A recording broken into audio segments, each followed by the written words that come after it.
خلصنا من الستانلي كاب، طلعت لنا اللابوبو. وانتوا من جيل الطيبين وما تعرفوش ايه هي اللابوبو؟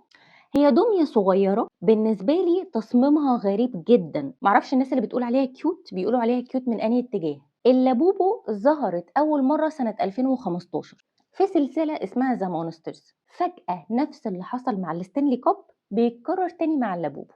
الغريبة بقى لما تشوفوا طوابير الناس اللي واقفة من صباحية ربنا عشان يجي عليها الدور عشان تشتري اللابوبو. سعر اللابوبو العادية من 40 ل 80 دولار، في حاجات بقى سبيشال اديشن بقى دي وصلت لمئات الدولارات. طيب لما ولادنا يشبطوا في ترند زي ده، او لو احنا نفسنا ساعات بنعمل كده، ايه الحل بقى دلوقتي؟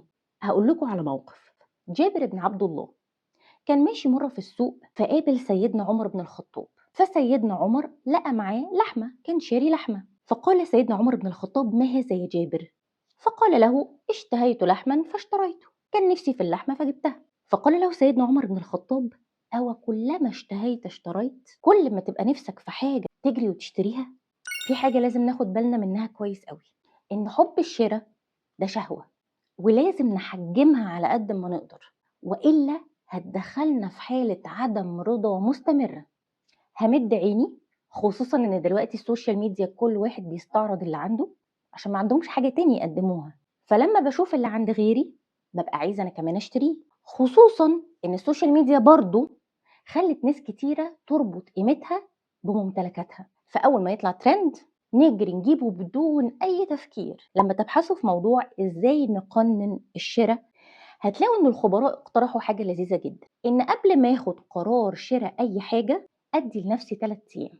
هتلاقي في أول يوم إن أنت عندك حماس عالي جدا عايز تشتري الحاجة دي، تاني يوم غالبا هتلاقي الكيرف بيقل، تالت يوم هتلاقي الكيرف قل قوي، أو هتلاقي نفسك أصلا أنا مش محتاج الحاجة دي. طيب لو أنا فعلا عايزة أجيب الحاجة، الخبراء في الاقتصاد بيقولوا لك لازم يكون معاك على الأقل من 5 ل10 أضعاف تمن الحاجة عشان تقرر تجيبها.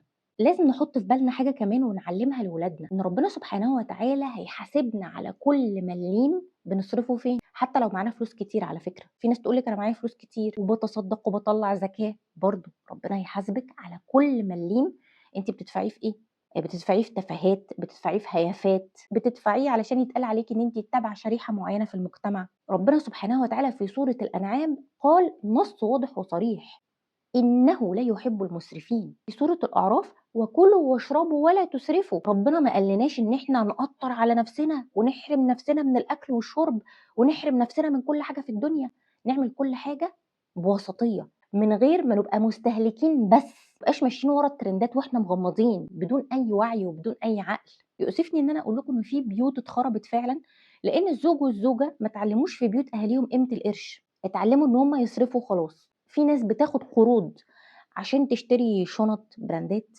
عشان تسافر زي ما الناس بتسافر، ويجوا بقى عند الأساسيات معهمش فلوس ليه. هقول لكم على تدريب حلو قوي لولادنا ولينا. لازم في الأول نكون متفقين احنا هننصح وهندربهم وهنربيهم يعني ايه أولويات، والدين قال ايه، والمفروض التصرف الصح يكون ايه.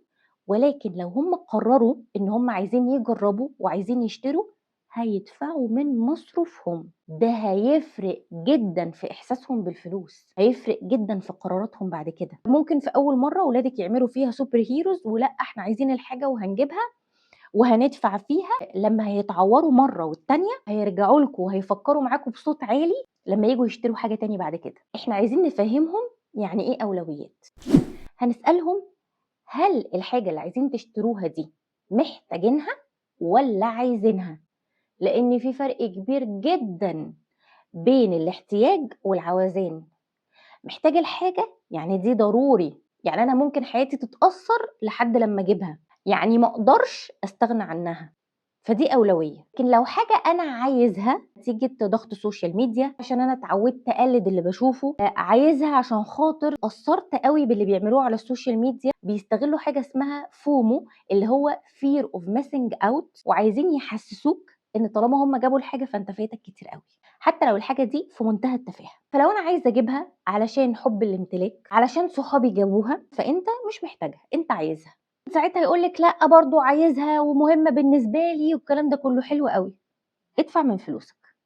لما يجي بعد كده يلاقي حاجة هو عايزها بس مش محتاجها، هيفكر. نسأل ولادنا طيب الحاجة دي لو اشتريتوها هتستخدموها في إيه؟ ساعات بقى على فكرة في الترندات والحاجات اللي طالعة دي هتلاقيهم عطلوا، مش لاقيين لها لازمة. لو الحاجة دي فعلا ليها لازمة نسألهم هل ليها بدايل تكون بنفس الجودة أو بجودة مشابهة جدا وبسعر أقل؟ هيعجبهم جدا السؤال ده طالما هم اللي هيدفعوا من فلوسهم. الجيل ده أصلا بيحب جدا السيرفي والسيرش، فدي حاجة مهمة جدا إن هم يتعلموا يقارنوا بين حاجة وحاجة عشان يعرفوا إيه المميزات وإيه العيوب ويعرفوا ياخدوا القرار الصح في الشراء. في مبدأ مهم جدا لازم نعلمه لأولادنا: القيمة مقابل السعر. هل القيمة اللي الحاجة دي هتديهاني متناسبة مع سعرها؟ لو مش متناسبة يبقى قرار إن أنا أشتريها غلط. مثلا لو جينا لللابوبو دي، هي كقيمة مقابل سعر هي إيه اللي بتقدمه لي اللابوبو أصلا علشان يدفع فيها ما يعادل 40 80 $100 أو أكتر؟ يعني إيه غير المنظرة والفشخرة وإن أنا عايزة أقلد حد أو عايز يبقى عندي حب امتلاك لحاجة؟ السؤال بقى اللي بيجيب من الآخر: هل لو أجلنا قرار شراء الحاجة ديت هتفرح بيها وهتكون مستنيها قوي زي لما تجيبها أول ما طلعت؟ المفروض لو هي حاجة ضروري، يعني مثلا هو محتاج لابتوب، تبقى فرحته بيه هنا زي هنا لأن كده كده هو محتاجه وهو عايزه. ولكن الترندات السؤال ده بيكشفها. مثلا ستانلي كوب لو انت فكرتي تجيبيه لابنك او لبنتك اللي كانوا شبطانين فيه، هيقولك وانا اجيبه ليه دلوقتي؟ ما خلاص ما كل الناس مسكته. لا مش عايزه. يبقى هو ترند، يبقى انت ما كنتش محتاجه. طبعا انتوا هتلاقوا مقاومة اول ما تيجوا تتكلموا مع اولادكم بالعقل كده، بس صدقوني التكرار ان هم يتحملوا المسؤولية ويدفعوا من فلوسهم هيخليهم يتغيروا، حتى لو تغيير طفيف بس هيوصلنا للنتيجة اللي احنا عايزينها ان شاء الله.